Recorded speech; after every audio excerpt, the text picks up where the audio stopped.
السلام عليكم ورحمة الله وبركاته.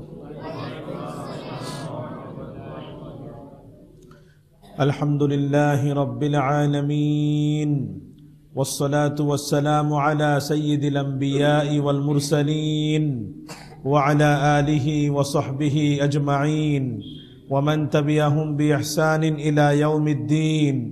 أما بعد، فأعوذ بالله من الشيطان الرجيم. بسم الله الرحمن الرحيم. يا أيها الذين آمنوا اتقوا الله وقولوا قولا سديدا يصلح لكم أعمالكم ويغفر لكم ذنوبكم ومن يطع الله ورسوله فقد فاز فوزا عظيما. وقال تعالى: إنه من يشرك بالله فقد حرم الله عليه الجنة ومأواه النار وما للظالمين من أنصار. وقال رسول الله صلى الله عليه وسلم: خيركم من تعلم القرآن وعلمه. وقال عليه الصلاة والسلام: اللهم إني أسألك علما نافعا ورزقا طيبا وعملا متقبلا. وقال عليه الصلاة والسلام: اللهم إني أعوذ بك من علم لا ينفع ومن قلب لا يخشع ومن نفس لا تشبع ومن دعوة لا يستجاب لها، أو كما قال عليه الصلاة والسلام. আলহামদুলিল্লাহ, আল্লাহ তাআলার শুকর, আল্লাহ তাআলার মেহেরবানি যে আল্লাহ তাআলা আমাদেরকে মাগরিবের নামাজ আদায় করার পরে একটি দ্বীনি মজলিসে, কোরআনুল কারীমের মজলিসে কোরআন থেকে কিছু মুজাকারা করার জন্য একসাথে বসার তৌফিক দান করেছেন। আলহামদুলিল্লাহ।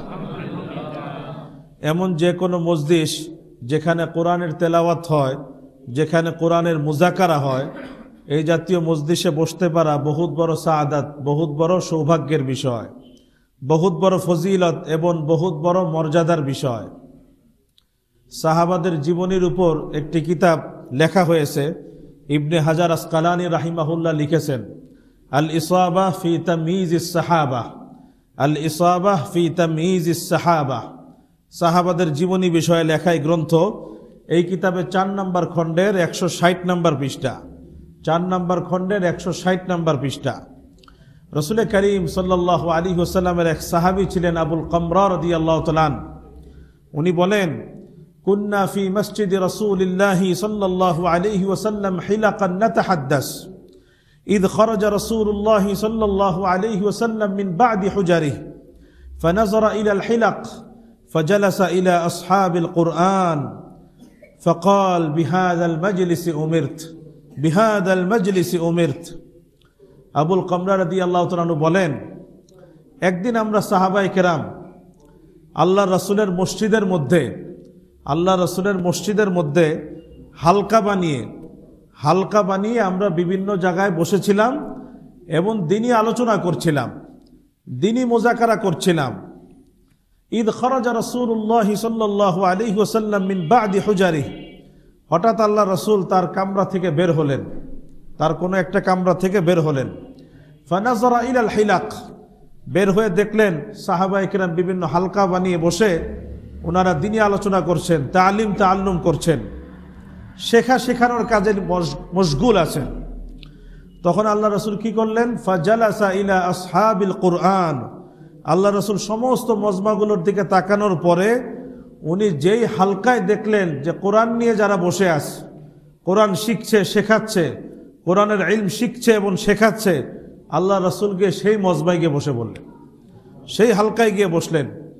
তো যখন সমস্ত মজমা শেষ, সমস্ত হালকা শেষ, আল্লাহ রাসূলকে সাহাবায়ে কেরাম প্রশ্ন করলেন, ইয়া আল্লাহ রাসূল, আরো তো অনেক হালকা ছিল, আরো তো অনেক মজলিস ছিল, আপনি সমস্ত মজলিস বাদ দিয়ে আপনি কোরআনের মজলিসে কেন বসলেন?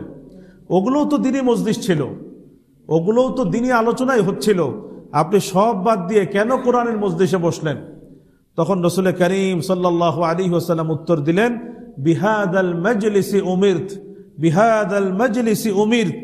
আমার আল্লাহ আমাকে এই কোরআনের মজলিসে বসার হুকুম করেছে, আমার আল্লাহ আমাকে এই কোরআনের মজলিসে বসার হুকুম করেছেন, এই জন্যই আমি কোরআনের মজলিসে গিয়ে বসেছি। এই জন্য আল্লাহ তাআলা আমাদেরকে যে কোরআনের হালকায় বসার তৌফিক দিলেন, কোরআনের মজলিসে বসার তৌফিক দিলেন, দিল থেকে আমরা শুকর আদায় করি আলহামদুলিল্লাহ। দুনিয়াতে যত মজলিস হয়, চাই সেটা দ্বীনি মজলিস হোক, চাই সেটা দুনিয়াবি মজলিস হোক, যে কোনো মজলিস হোক না কেন, দুনিয়ার বুকে সবচেয়ে শ্রেষ্ঠতম মজলিস হলো কোরআনের মজলিস। সবচেয়ে শ্রেষ্ঠ মজলিস হলো কোরআনের মজলিস। এই জন্য বেশি থেকে বেশি আমরা চেষ্টা করব কোরআনের হালকায়, কোরআনের মজলিসে বসার জন্য। আল্লাহ আমাদের সবাইকে তৌফিক দান করেন। আল্লাহ তাআলা সমগ্র মানব জাতির হেদায়েতের জন্য, সমগ্র মানব জাতিকে সঠিক পথ দেখানোর জন্য, সমস্ত মানব জাতিকে সত্যের পথ দেখানোর জন্য আল্লাহ তাআলা এই কোরআনুল কারীমকে অবতীর্ণ করেছে। সূরা বাকারার 185 নম্বর আয়াত আল্লাহ ইরশাদ করেন, শাহরু রমাদান আল্লাযী উনজিলা ফীহিল কুরআন হুদাল লিন-নাসি ওয়া বাইয়িনাতিন মিনাল হুদা ওয়াল ফুরকান। আল্লাহ রমজান মাসের পরিচয় দিতে গিয়ে বলছেন, রমজান মাস হলো ওই মাস যেই মাসে কোরআনকে অবতীর্ণ করা হয়েছে, যেই মাসে কোরআনকে নাজিল করা হয়েছে। হুদাল লিন-নাস, কোরআন হলো সমগ্র মানব জাতির জন্য পথ প্রদর্শক। ওয়া বাইয়িনাতিন মিনাল হুদা ওয়াল ফুরকান, আর এই কোরআন হলো হেদায়েতের দলিল এবং এই কোরআন হলো ফুরকান, পার্থক্যকারী। কোরআন পার্থক্য করে দেয়। কিসের মধ্যে পার্থক্য করে? হেদায়েত এবং গোমরাহির মধ্যে পার্থক্য করে দেয়, আলো এবং অন্ধকারের মাঝে পার্থক্য করে দেয়, তাওহীদ এবং শিরকের মাঝে পার্থক্য করে দেয়, সত্য এবং মিথ্যার মাঝে পার্থক্য করে দেয় কোরআন। এই জন্য যত বেশি কোরআনের চর্চা বাড়বে, কোরআনের শিক্ষা নিয়ে যত বেশি মুজাকারা বাড়বে, তত বেশি আমাদের জন্য হেদায়েতের পথ চেনা, হেদায়েতের পথে চলা, সত্যের পথ চেনা, সত্যের পথে চলা আমাদের জন্য সহজ হবে। আর যদি কোরআনের চর্চা থেকে আমরা উদাসীন হয়ে যাই, কোরআনের চর্চা থেকে গাফেল হয়ে যাই, তাহলে হেদায়েতের পথে চলাও কঠিন হবে, হেদায়েতের পথ চেনাও কঠিন হবে। এই জন্য আমরা সবাই নিয়ত করি, প্রতিজ্ঞা করি, আমরা সবাই কোরআনের সাথে সম্পর্ক মজবুত করবো ইনশাআল্লাহ। যদি কোরআনের সাথে সম্পর্ক মজবুত না হয়, অনেক বড় ধমকি এসেছে, অনেক বড় ধমকি এসেছে। সূরাতুল ফুরকানের 30 নম্বর আয়াতে আল্লাহ ইরশাদ করেন, ওয়াকাল আর রাসূলু ইয়া রব ইন্না কওমি ইত্তাখাযু হাযাল কুরআনা মাহজুরা। আল্লাহ রাসূল বলবেন, হে আমার প্রতিপালক, আপনি তো আমাকে দুনিয়াতে কোরআন দিয়ে প্রেরণ করেছিলেন, কিন্তু আমার উম্মতের এই সকল ব্যক্তিরা এই কোরআনকে পরিত্যক্ত বস্তুরূপে গ্রহণ করেছে। আল্লাহ রাসূল যদি এই অভিযোগ দায়ের করেন, আমাদের কি উপায় হবে, আমাদের কি হালাত হবে? এই জন্য আমরা কি কেউ চাই এই হালাতের মধ্যে আমরা পড়ি? কেউ আমরা চাই না। এই জন্য সবার প্রতি অনুরোধ, এবং আমার নিজেকেও আমি বলছি, সবার প্রতি অনুরোধ, আমরা সবাই মজবুত নিয়ত করি যে আজকে থেকে আমরা কোরআনের সাথে সম্পর্ক মজবুত করবো ইনশাআল্লাহ। সবাই কোরআন শিখি, কেউ যেন কোরআন শেখা থেকে বাদ না থাকে। প্রত্যেকে কোরআন শিখি এবং দ্বিতীয় কোরআন কি চায় এটাকে বুঝার চেষ্টা করি, এবং কোরআন যা বলে সেইভাবে নিজের জীবনকে পরিচালনা করার চেষ্টা করি। আল্লাহ আমাদের সবাইকে আমল করার তৌফিক দান করেন। আমরা আজকে কোরআনুল কারীমের একটি সূরা হলো সূরাতুল মায়েদা। সূরাতুল মায়েদার আজকে 72 নম্বর আয়াতটা আমরা পড়ব ইনশাআল্লাহ, এবং এই আয়াতের আলোকে কিছু জরুরি কথা আরজ করার চেষ্টা করব ইনশাআল্লাহ। আমি সবার কাছে দোয়া চাই, আল্লাহ যেন সহি বলার, সহজভাবে বলার তৌফিক দান করে। আল্লাহ ইরশাদ করছেন, ইন্নাহু মান ইউশরিক বিল্লাহ ফাকাদ হাররামাল্লাহু আলাইহিল জান্নাহ ওয়া মাওয়াহুন নার ওয়া মা লিয-যালিমিনা মিন আনসার। ইন্নাহু মান ইউশরিক বিল্লাহ ফাকাদ হাররামাল্লাহু আলাইহিল জান্নাহ ওয়া মাওয়াহুন নার। আয়াতটার অর্থ হলো, আল্লাহ বলছেন, নিশ্চয় যারা আল্লাহর সাথে শিরিক করবে, নিশ্চয় যারা আল্লাহর সাথে শিরিক করবে, ফাকাদ হাররামাল্লাহু আলাইহিল জান্নাহ, আল্লাহ তাআলা সেই ব্যক্তির উপর জান্নাতকে হারাম করে দিবেন। নাউজুবিল্লাহ মিন যালিক। আল্লাহ তাআলা সেই ব্যক্তির উপর জান্নাতকে হারাম করে দিবেন। ওয়া মাওয়াহুন নার, তার ঠিকানা হবে জাহান্নাম, তার ঠিকানা হবে জাহান্নাম। ওয়া মা লিয-যালিমিনা মিন আনসার, আর জালেমদের জন্য কোনো সাহায্যকারী নাই, জালেমদের জন্য কোনো সাহায্যকারী নাই। ইন্নাহু মান ইউশরিক বিল্লাহ ফাকাদ হাররামাল্লাহু আলাইহিল জান্নাহ ওয়া মাওয়াহুন নার ওয়া মা লিয-যালিমিনা মিন আনসার। নিশ্চয় যে ব্যক্তি আল্লাহর সাথে শিরিক করবে, যে ব্যক্তি আল্লাহর সাথে শিরিক করবে, আল্লাহ তাআলা তার উপর জান্নাতকে হারাম করে দিবেন, আর তার ঠিকানা হবে জাহান্নাম, আর জালেমদের জন্য কোনো সাহায্যকারী নেই। এই হলো আয়াত, এই হলো আয়াতের তর্জমা। আমরা ইতিপূর্বে সূরা হাশরের একটা আয়াত পড়েছিলাম এবং সেই আয়াতের আলোকে আমরা তাওহীদের গুরুত্ব, তাওহীদের মর্যাদা এবং শিরকের ভয়াবহতা সম্পর্কে কিছুটা কথা আলোচনা করেছিলাম। সেইখানেই আমরা তাওহীদ এবং শিরিক সম্পর্কে মৌলিক কথাগুলো বলে দিয়েছি, মূল যে বিষয়গুলো সেগুলো বলে দেওয়া হয়েছে। তারপরও আমাদের তাওহীদ এটা ততক্ষণ পর্যন্ত পূর্ণতা পাবে না যতক্ষণ না আমরা শিরিক থেকে মুক্ত থাকতে পারব, এবং তাওহীদের ইলম এটাও আমাদের সহিভাবে ততক্ষণ অর্জন হবে না যতক্ষণ না আমরা শিরিক সম্পর্কে সঠিক এবং বিস্তারিত জ্ঞান অর্জন করতে না পারি। শিরিক সম্পর্কে যদি আমি না বুঝি, আমি তাওহীদ সম্পর্কে ভালো মতো বুঝতে পারবো না। বেদাত সম্পর্কে যদি আমি না জানি, সুন্নাহ সম্পর্কে আমি ভালোভাবে ইলম হাসিল করতে পারবো না। এই জন্য তাওহীদের উপর অটল অবিচল থাকার জন্য যেভাবে তাওহীদ সম্পর্কে জানা থাকা উচিত, সাথে সাথে শিরিক সম্পর্কেও আমাদের সঠিক বিশুদ্ধ জ্ঞান থাকা উচিত। তখনই আমাদের শিরিক থেকে বাঁচা সম্ভব হবে, তাওহীদের উপর অটল অবিচল থাকা আমাদের জন্য সহজ হবে। তো আমরা ইতিপূর্বে কিছু মৌলিক কথা আলোচনা করে দিয়েছি তাওহীদ শিরিক সম্পর্কে। আজকে আমরা শিরিক সম্পর্কে আরো স্পষ্ট করার জন্য শিরকের কিছু প্রকার সম্পর্কে আমরা আজকে কিছু কথা আরজ করার চেষ্টা করব ইনশাআল্লাহ।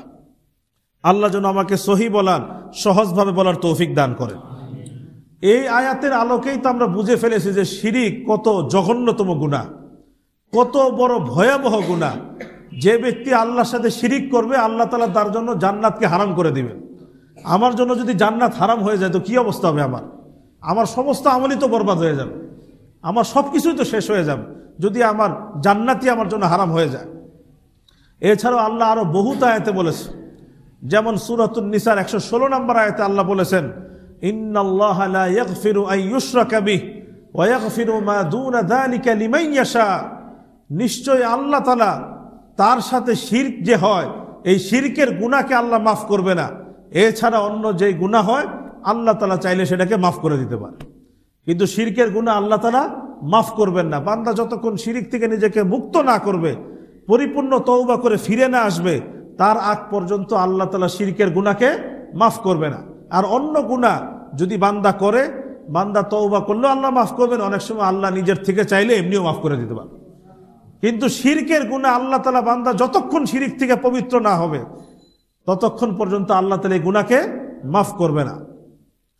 আল্লাহ তাআলা আমাদেরকে সব ধরনের শিরক থেকে যেন আমরা বাঁচতে পারি, আল্লাহ আমাদের সবাইকে তৌফিক দান করে। আমরা আজকে শিরকের অনেক প্রকার আছে। আজকে আমরা শিরকের দুইটা প্রকার সম্পর্কে আমরা মুযাকারা করার চেষ্টা করব ইনশাআল্লাহ।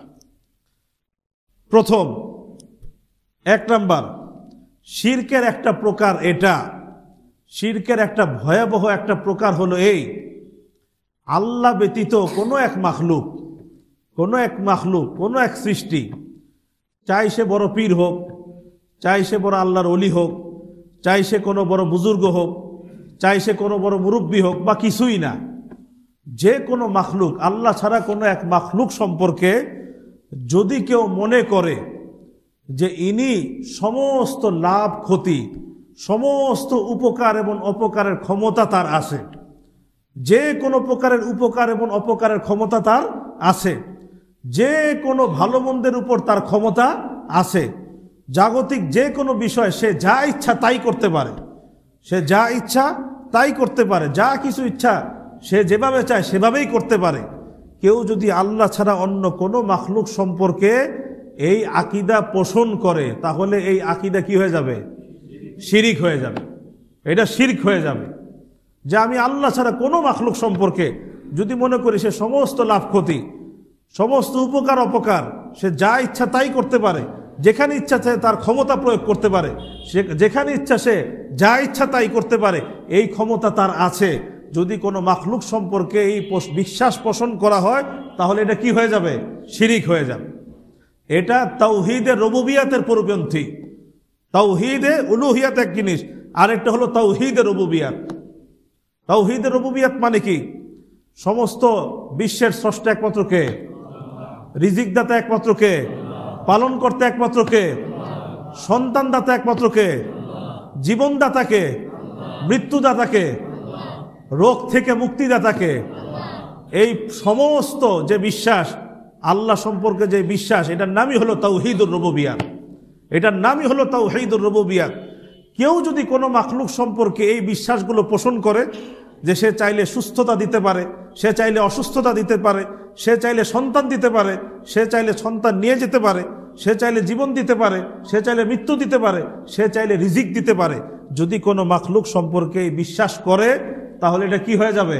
শিরিক হয়ে যাবে।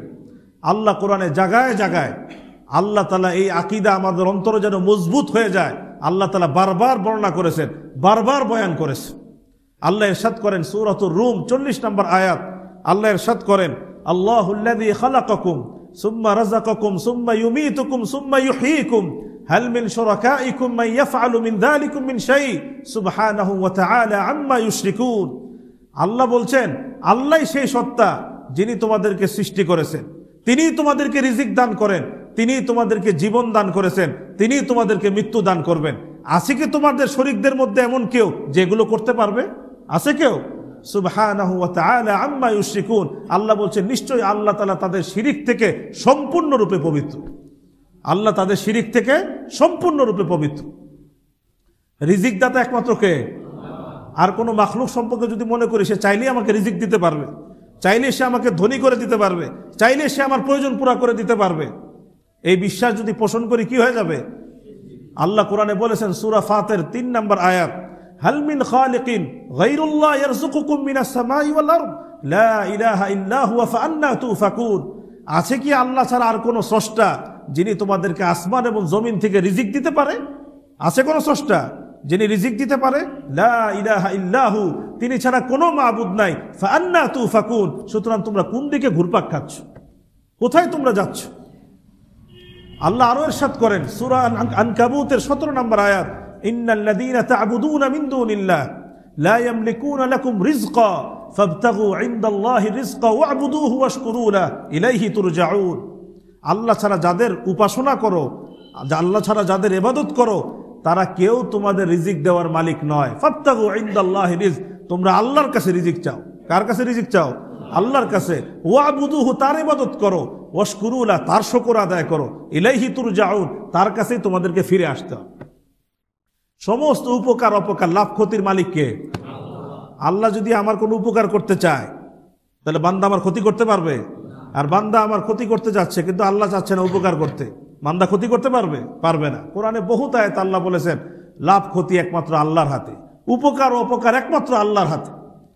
সূরা জুমারের মধ্যে আল্লাহ বলেছেন, আরো বহুত আয়াতে বলেছেন, ইয়ামসাসকাল্লাহু বিদুররিন ফালা কাশিফা লাহু ইল্লা হু ওয়া ইউরিদকা বিখাইরিন ফালা রাদ্দা লিফাদলিহি।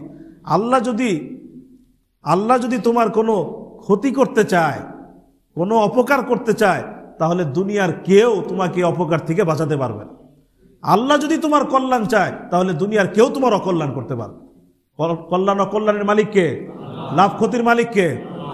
এখন আমি যদি আল্লাহ ছাড়া অন্য কারো সম্পর্কে মনে করি যে সে লাভ ক্ষতির মালিক, সে উপকার অপকারের মালিক, সে চাইলে আমার কল্যাণ করতে পারবে, চাইলে আমার অকল্যাণ করতে পারবে, যদি আমি এটা মনে করি, এটা কি হয়ে যাবে? শিরিক হয়ে যাবে। সন্তান দেওয়ার মালিক কে? সন্তান দেওয়ার মালিক আল্লাহ। সূরাতুশ শুরা খুলি, সূরাতুশ শুরার 49-50 নম্বর আয়াতে আল্লাহ বলছেন, লিল্লাহি মুলকুস সামাওয়াতি ওয়াল আরদ ইয়াখলুকু মা ইয়াশা ইয়াহাবু লিমান ইয়াশাউ ইনাসা ওয়া ইয়াহাবু লিমান ইয়াশাউ যুকুর আও ইউযাওয়িজুহুম যুকরানা ওয়া ইনাসা ওয়া ইয়াজআলু মান ইয়াশাউ আকীমা ইন্নাহু আলীমুন কাদির। আল্লাহ বলছেন আসমান এবং জমিনের রাজত্ব একমাত্র কার? আল্লাহ। তিনি যা ইচ্ছা তাই সৃষ্টি করেন। তিনি যাকে ইচ্ছা কন্যা সন্তান দেন, তিনি যাকে ইচ্ছা পুত্র সন্তান দেন, তিনি যাকে ইচ্ছা উভয়টাই দান করেন, আর যাকে চান না তাকে কোনোটাই দেন না। নিশ্চয়ই তিনি সবকিছু জানেন, সবকিছু করতে সক্ষম। তা সন্তান দেওয়ার মালিক আল্লাহ। এখন যদি কেউ মনে করে না অমুকেও ক্ষমতা আছে সন্তান দেওয়ার, অমুক পীর সাহেবেরও ক্ষমতা আছে সন্তান দেওয়ার, অমুক বুজুর্গের ক্ষমতা আছে সন্তান দেওয়ার, যদি কেউ আল্লাহ ছাড়া অন্য কারো ব্যাপারে বিশ্বাস পোষণ করে, এটা কি হয়ে যাবে? শিরিক হয়ে যাবে। সুস্থতা দেওয়ার মালিক কে? অসুস্থতার মালিক আল্লাহ। কোরআনে আল্লাহ কত সুন্দর করে বলেছেন, ইব্রাহিম আলাইহিস সালামের ঘটনা শুনিয়েছে। সূরাতুশ শুআরার ৮০ নম্বর আয়াত, ওয়াইদা মারিদতু ফাহুয়া ইয়াশফিন, যখন আমি অসুস্থ হই আল্লাহই আমাকে আরোগ্য দান করে, আল্লাহই আমাকে সুস্থতা দান করে। এখন আমি যদি আল্লাহ ছাড়া অন্য কোনো মাখলুক সম্পর্কে আমি যদি বিশ্বাস পোষণ করি, সুস্থতা দেওয়ার মালিক সে, রোগ থেকে মুক্তিদাতা সে, যদি মনে করি, তাহলে এটা কি হয়ে যাবে? শিরিক হয়ে যাবে। এটা হলো তাওহীদের রুবুবিয়তের পরিপন্থী হয়ে যাবে, শিরিক হয়ে যাবে। তো আমাদের দেশে যারা নিজেদেরকে মুসলমান বলি, নিজেদেরকে ইসলামের দাবি করি, এরকম বহুত মানুষ আছে যাদের অন্তরে এই শিরিক ভিতরে লুকায়িত আছে, এই শিরিক লুকায়িত আছে। সে আল্লাহ ছাড়া অন্যকেও ক্ষমতাবান মনে করে, আল্লাহ তাআলা ছাড়াও অন্যকে লাভ ক্ষতির মালিক মনে করে, আল্লাহ তাআলা ছাড়া অন্যকে উপকার অপকারের মালিক মনে করে, আল্লাহ তাআলা ছাড়া অন্যকে রিজিক দেওয়ার মালিক মনে করে, আল্লাহ তাআলা ছাড়া অন্যকে সন্তান দেওয়া, সুস্থ দেওয়ার মালিক মনে করে। এরকম আমাদের দেশে আসে কি নাই? আসে। এই জন্য আমরা আজকে থেকে পাক্কা আজম করি, এই শিরিক থেকে আমরা সম্পূর্ণরূপে বেঁচে থাকবো ইনশাআল্লাহ। সবকিছুর মালিক কে? এই বিশ্বাস রাখবো তো ইনশাআল্লাহ। আল্লাহ আমাদের সবাইকে তৌফিক দান করে। তাহলে কোনো মাখলুক সম্পর্কে বিশ্বাস রাখা যাবে না, এই বিশ্বাস আমি রাখবো আল্লাহ সম্পর্কে। এটা শিরকের একটা প্রকার। শিরকের আরেকটা প্রকার বলে আমি আজকের আলোচনা শেষ করে দেব ইনশাআল্লাহ। আরেকটা শিরকও আছে, সেটা হলো দোয়া। আর দোয়া করা, প্রার্থনা করা, দোয়া এবং প্রার্থনা করা, এটা হলো অনেক বড় ইবাদত। এটা কি অনেক বড় ইবাদত? দোয়া প্রার্থনা করে, এটা অনেক বড় ইবাদত, অনেক বড় ইবাদত। সুনানি ইবনে মাজাহ 3828 নম্বর হাদিস, তিরমিজি, আবু দাউদ এই হাদিস আছে। আল্লাহ রাসূল বলেছেন, আদ-দুআ হুয়াল ইবাদা। আল্লাহ রাসূল বলেছেন, আদ-দুআ হুয়াল ইবাদা। দোয়া এটা একটা ইবাদত। দোয়া একটা কি? ইবাদত। দোয়া, প্রার্থনা করা, সাহায্য কামনা করা, এটা একটা ইবাদত, এটা একটা ইবাদত। সুতরাং আমি ইবাদত জাতীয় যত কাজ আছে, ইবাদত জাতীয় যত কাজ আছে, এই ইবাদত জাতীয় সমস্ত কাজ, এগুলো একমাত্র কার হক? আল্লাহর হক। আমি যদি আল্লাহকে বাদ দিয়ে ইবাদত জাতীয় কাজ অন্য কারোর জন্য করি, এটা কি হয়ে যাবে? শিরিক হয়ে যাবে। তাহলে দোয়াও একটা ইবাদত, দোয়াও একটা কি? ইবাদত। সুতরাং এই দোয়া একমাত্র আল্লাহর হক। এটা একমাত্র কার হক? আল্লাহ তাআলার হক। আমি যদি এখন আমার প্রয়োজনের জন্য বা যে কোনো বিষয়ের জন্য আমি যদি আল্লাহ ছাড়া অন্য কোনো বুজুর্গের কাছে, অন্য কোনো অলির কাছে বা যায় কারো কাছে যদি আমি দোয়া করা শুরু করি, প্রার্থনা করা শুরু করি, তাহলে এটা কি হয়ে যাবে? শিরিক হয়ে যাবে। এটাও শিরিক হয়ে যাবে। আল্লাহ কোরআনে কত জায়গায় বলেছেন যে আমি তো বান্দার জন্য আমি দুয়ার খুলে রেখেছি, বান্দা আমার কাছে দোয়া করো, আমার কাছে চাও। আল্লাহ তাআলা যেখানে আমাকে ডাকছেন তার কাছে চাওয়ার জন্য, সেইখানে আমি যদি আল্লাহকে বাদ দিয়ে অন্য কারো কাছে দোয়া করি, আমার থেকে বড় হতভাগা আর কেউ হতে পারে, হতভাগা আর কেউ হতে পারে। কত আয়াতে আল্লাহ বলেছে। এই যে সূরাতুল মুমিন আয়াত নম্বর 60, আল্লাহ বলেছেন, ওয়াকালা রাব্বুকুম উদউনি আস্তাজিব লাকুম ইন্নাল্লাযীনা ইস্তাকবিরুনা আন ইবাদাতি সায়াদখুলুনা জাহান্নামা দাখিরিন। তোমাদের প্রতিপালক বলে দিয়েছেন, তোমরা আমার কাছে দোয়া করো, আমি তোমাদের ডাকে সাড়া দিব। আমাকে ডাকো, আমি তোমাদের ডাকে সাড়া দিব। যারা আমার ইবাদত থেকে অহংকার প্রদর্শন করবে, অবশ্যই তারা ধিক্কৃত অবস্থায় জাহান্নামে প্রবেশ করবে। নাউযুবিল্লাহি মিন যালিক। সূরা বাকারার 186 নম্বর আয়াতে আল্লাহ বলেছেন, ওয়াইদা সাআলাকা ইবাদি আন্নী ফাইন্নী করিব উজিবু দাওয়াতাদ দাঈ ইযা দাআন ফালিয়াস্তাজিবু লি। আপনাকে যখন আমার বান্দারা আমার সম্পর্কে জিজ্ঞাসা করে, আপনি বলবেন আমি নিকটবর্তী। বান্দা যখন আমার কাছে দোয়া করে, আমি তার দোয়াকে কবুল করি, আমি তার ডাকে সাড়া দেই। বিপদ আপদে পড়লে কার কাছে দোয়া করতে হবে? আল্লাহর কাছে। আল্লাহ বলছেন সূরাতুন নামলের 65 নম্বর আয়াত, আম্মা ইউজিবুল মুত্তাররা ইযা দাআহু ওয়া ইয়াকশিফুস সু ওয়া ইয়াজআলুকুম খুলাফাআল আরদ আইলাহুম মা আল্লাহ কলিলাম মা তাযাক্কারুন। কে আছে যখন বিপদগ্রস্ত, বিপদে পড়ে তাকে ডাকতে থাকে, তখন কে তার ডাকে সাড়া দেয়? কে তাকে বিপদ থেকে উদ্ধার করে? কে করে? আল্লাহ। আইলাহুম মা আল্লাহ, আল্লাহ ছাড়া আছে কি আর কোনো মাবুদ? কলিলাম মা তাযাক্কারুন, তোমরা বড়ই কম উপদেশ গ্রহণ করো। তো বিপদ আপদে বা যে কোনো মুসিবতে, যে কোনো হালাত এবং পরিস্থিতিতে দোয়া হবে একমাত্র কার কাছে? আল্লাহর কাছে। কেউ যদি বিপদ আপদে, যে কোনো বালা মুসিবতে আল্লাহকে বাদ দিয়ে অন্যের কাছে দোয়া করা শুরু করে, অন্যের কাছে সাহায্য কামনা শুরু করে, অন্যের কাছে প্রার্থনা করা শুরু করে, তাহলে এটা কি হয়ে যাবে? শিরিক হয়ে যাবে। আফসোসের বিষয়, ওই যুগের মুশরিকরা, মক্কার মুশরিকরাও যখন তারা তো মূর্তির কাছে চাইতো, প্রতিমার কাছে দোয়া করত, কিন্তু যখন বড় বিপদে পড়তো তখন কার কাছে চাইতো? আল্লাহর কাছে চাইতো। তখন এগুলোর কথা ভুলে যাইত। কিন্তু আফসোস, আমাদের দেশে কিছু মানুষ আছে নিজেদেরকে মুসলমান মনে করে, মুসলমান বলে, মুসলমান হিসাবে দাবি করে, তারা স্বাভাবিক অবস্থায় আল্লাহর কাছে দোয়া করে, কিন্তু যখন কঠিন বিপদে পড়ে তখন গিয়ে মাজারে দৌড়ায়, তখন গিয়ে কবরে দোয়া করে। এরকম আমাদের দেশে আছে কি নাই? আছে। আগের মুশরিকরা কঠিন বিপদে পড়লে আল্লাহর কাছে দোয়া করতো, আর এখনকার ওনারা কঠিন বিপদে পড়লে আরো ওদিকে দৌড়ায়, যে এটা মনে আল্লাহ দিতে পারবেন, এটা ওনার কাছে যাইতে হবে। নাউজুবিল্লাহ মিন যালিক।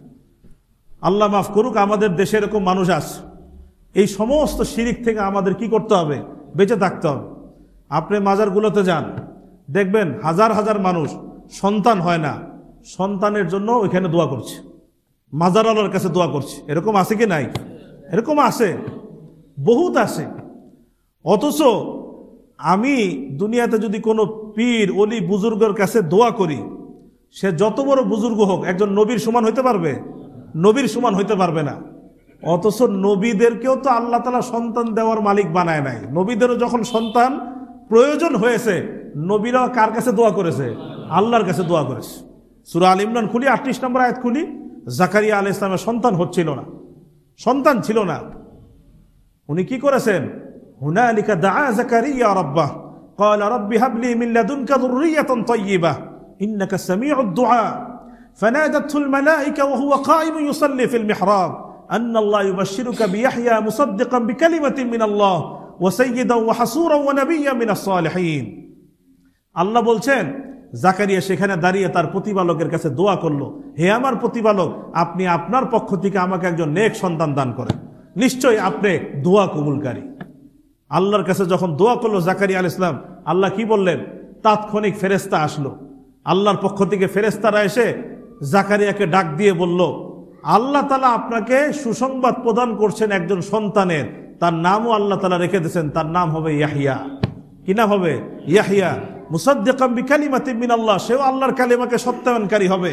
ওয়া নাবিয়্যাম মিনাস সালিহিন, সাইয়্যিদান ওয়া হাসূরা ওয়া নাবিয়্যাম মিনাস সালিহিন, সর্দার হবে, পুত পবিত্র হবে, এবং একজন নেককার নবীও হবে সে। তো হযরত জাকারিয়া আলাইহিস সালাতু ওয়াস সালাম একটু অবাক হয়ে গেলেন, উনি তো বার্ধক্যে উপনীত হয়ে গেছে। ক্বালা রাব্বি আন্না ইয়াকুল লি গুলাম ওয়া ক্বাদ বালাগানি আল কিবারু ওয়া ইমরাতি আকির ক্বালা কাযালিকা আল্লাহু ইয়াফআলু মা ইয়াশা। হে আমার প্রতিপালক, আমার আবার সন্তান হবে কিভাবে? আমি নিজেও বৃদ্ধ হয়ে গেছি, আমার স্ত্রীও বন্ধা, কিভাবে হবে আল্লাহ? তখন আল্লাহ কি বলেছেন? কাযালিকা আল্লাহু ইয়াফআলু মা ইয়াশা। আল্লাহ এইভাবে যা ইচ্ছা তাই করতে পারে, আল্লাহ তাআলা যা ইচ্ছা তাই করতে পারে। তাহলে নবীও যখন সন্তানের প্রয়োজন হয়েছে, উনি তো সন্তান দেওয়ার মালিক না, সন্তান দেওয়ার মালিক কে? এই জন্য নবী কার কাছে দোয়া করেছেন? আল্লাহর কাছে দোয়া করেছেন। আল্লাহ মাফ করুক, যখন নবীরা পর্যন্ত সন্তান আল্লাহর কাছে দোয়া করেছেন, সেইখানে আজকে আমরা মাখলুকের কাছে গিয়ে সন্তান চাই, তার কাছে গিয়ে দোয়া করি। আমাদের জন্য আফসোস করা ছাড়া আর কি করার আছে? আপনি দেখবেন নির্বাচনের সময় যখন নির্বাচন ঘনিয়ে আসে, তখন অনেক রাজনৈতিক দলের নেতৃবৃন্দ শাহজালাল রহমতের মাজারে চলে যায়, বিভিন্ন মাজারে গিয়ে হাজির হয়, সেখানে গিয়ে দোয়া করে যাতে ক্ষমতা পেয়ে যায়, যেন রাজত্ব পেয়ে যায়। এরকম আছে কি নাই? আছে। আচ্ছা, ক্ষমতা দেওয়া, রাজত্ব দেওয়ার মালিক কে? ক্ষমতা দেওয়া, রাজত্ব দেওয়ার মালিক তো আল্লাহ। আল্লাহ কোরআন স্পষ্ট বলেছেন, সূরা আল ইমরান 26 নম্বর আয়াত, কুলিল্লাহুম্মা মালিকাল মুলক তুতিল মুলকা মান তাশা ওয়া তানজিউল মুলকা মিম্মান তাশা। আপনি বলুন, হে আল্লাহ, আপনি সমস্ত রাজত্বের মালিক, আপনি যাকে ইচ্ছা ক্ষমতা দান করেন, যার থেকে ইচ্ছা ক্ষমতাকে ছিনিয়ে নেন। তা আমার যদি ক্ষমতার এতই খায়েশ থাকে ক্ষমতা যাওয়ার, তাহলে আমি দোয়া করব কার কাছে? আল্লাহর কাছে, যে আল্লাহ আমাকে ক্ষমতা দিয়ে দেন। সাথে সাথে এই নিয়ত করা দরকার যে আল্লাহ ক্ষমতা দিয়ে দেন, আপনার বিধানই কায়েম করবো ইনশাআল্লাহ। সেটা তো নিয়ত করে না, সেখানে তো নিয়ত করে যে গায়রুল্লাহর বিধানকে কার্যকর করবে, আল্লাহ ছাড়া অন্যের বিধানকে কার্যকর করবে। অন্যের বিধানকে কার্যকর করার জন্য আবার আল্লাহর কাছে দোয়া করে। আল্লাহ আমাদের সবাইকে সহি বুঝ দান করে। তো এইভাবে দোয়া, যেটা বলছিলাম, দোয়া, প্রার্থনা করা, সাহায্য কামনা করা, বিপদ আপদে ডাকা, এটা একটা ইবাদত, এটা একমাত্র কার হক? আল্লাহর হক। আমি যদি আল্লাহ ছাড়া অন্য কারো কাছে দোয়া করি, প্রার্থনা করি, তাহলে এটা কি হয়ে যাবে? শিরিক হয়ে যাবে। ইয়্যাকা না'বুদু ওয়া ইয়্যাকা নাস্তাঈন, আমরা আপনারই ইবাদত করি, আপনার কাছেই সাহায্য চাই। আপনার কাছে ইবাদত করি, আপনারই সাহায্য চাই। এই যে আমরা যে কবর জিয়ারত করি না, কবর জিয়ারতের সময় আল্লাহ রাসূল আমাদেরকে দোয়া শিখিয়েছে। কি দোয়া শিখিয়েছেন? আসসালামু আলাইকুম আহলাদ দিয়ারি মিনাল মুমিনিন ওয়া ইন্না ইনশাআল্লাহ বিকুম লাহিকুন নাসআলুল্লাহ লানা ওয়া লাকুমুল আফিয়া। এটাই তো দোয়া, সহিহ মুসলিমের হাদিস। কবরে গিয়ে দোয়া করতে হয়, হে মুমিন বান্দাগণ, তোমাদের উপর শান্তি বর্ষিত হোক, আমরাও তোমাদের সাথে আল্লাহ চাহে তো যুক্ত হব, একদিন তো আমাদেরও কবরে যেতে হবে।